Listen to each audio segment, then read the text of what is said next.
I read half or more of the comments that you guys leave me, and I just want to address this because I can see this comment coming. No, I did not intentionally copy Telos of Tech with this video. I know he posted something 12 hours ago on this same topic, but I had this video planned last week. No shade to him, dude. If you're watching this, what's up? We post, similar content on similar topics, but yeah, just wanted to address that, you know what I mean? I actually don't watch a lot of tech content because I want to have my own original perspectives, and of course, I'm busy making my own tech content. But anyway, getting on topic here, the budget and iPad line really has remained unchanged since the 5th gen launched in 2017, and I think people in this market want and deserve better. So that's why in this video, I want to talk about the current state of the iPad 7th gen and where I'd like to see the 8th gen go and where we can expect it to go in regard to specifications and other features. But before we continue here, I'd really appreciate it if you leave a like, comment if you have any questions, suggestions, or opinions, as the YouTube algorithm likes that and will help push my content to more people. And if you are a recurring viewer, go ahead and click the bell icon and turn on all notifications, as it does help the channel out a lot. Since I already kind of said this twice, I'm just going to be very straightforward here. This is literally the iPad Air 2013 design, with the exception of the speaker holes here, but it's blown up. We got the air gap, we got the home button and everything. Things have not changed, and people want something different, something more updated. But truthfully, do I think that Apple will implement the iPad Pro's design, the angularity into this budget iPad form factor? Part of me wants to believe that, but another part of me knows that if they want to cut corners and if they want to differentiate this from the Air and the Pro, they might keep a similar design here. My hunch is that they're going to implement the iPad Air's design, like the current one, just slimmer, you know what I mean? Like the Air 2 or something, that sort of 6mm thick design. They might get rid of the air gap or something, but other than that, honestly, I don't think that the iPad Pro's design will come here because they're going to, once again, want to make this cheaper to produce, and they're going to want to make the Air and the Pro more competitive. I also think the speakers are going to remain the same, at least in their level of quality, and the input might still be Lightning, although I really hope that Apple makes USB Type-C the standard across the board. And to address some of the people who are like, why do you need USB Type-C in my iPad Air 4 video?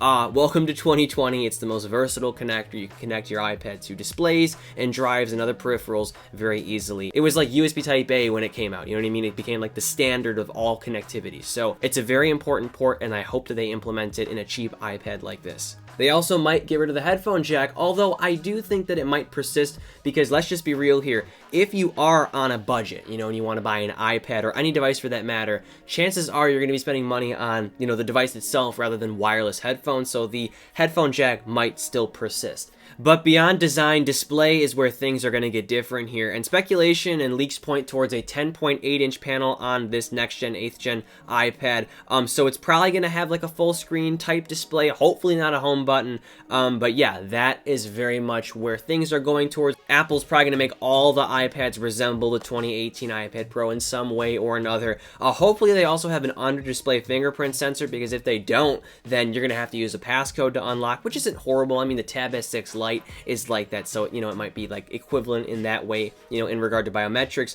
Or if not, they might have a home button, which again I hope that they don't have. But yeah, a full screen display is likely in our future with this budget and iPad. I do not anticipate that the display will be OLED or mini LED or anything fancy, probably just an IPS LCD or something cheaper to produce. And then with battery, as I've said, and I'll say it again, I'm very happy with all the modern iPads, battery life or screen on time. Of course, your mileage may vary depending on what you're doing all the time. If you're doing intensive stuff and gaming nonstop, then you're probably going to drain your iPad quicker than somebody who's just doing web surfing. But yeah, I'm very happy with pretty much all day battery life that I get with this iPad. And I hope that Apple, increases the efficiency with a better SoC or maybe a better display or something, you know what I mean? So I anticipate that the next gen, 8th gen iPad will have the same, if not better, battery life than the current gen.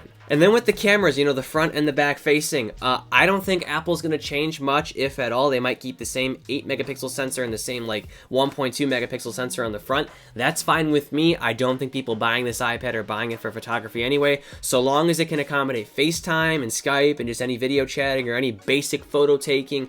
I'm fine with that, and yeah, I don't care if they change things that much, just to keep the cost down, really. And finally, on the topic of performance and the SoC we should expect in this next-gen iPad, people are saying it's going to be the A12. That's what speculation and leaks point towards, and I think that's pretty accurate, because right now the 7th-gen iPad packs the A10 Fusion, which is 2 generations behind the A12, which is in the iPad Air. And I said that I anticipate the iPad Air 4 is going to have an A14 chip. The A12 is 2 generations behind that and has great performance and great power efficiency efficiency. So that would be a nice upgrade for this budget iPad for sure. It pushes the iPadOS experience great on the iPad Air, and if we should expect to see this next gen iPad soon, then the iPadOS experience will only get better for $329 and up. So that's pretty cool here. I doubt that this device will have an A13, just so that Apple can, differentiate it and make it, the cheaper iPad. And of course, you have to imagine that Apple will have a surplus of the A12 chip, from making iPhone XS, which they still sell, by the way. So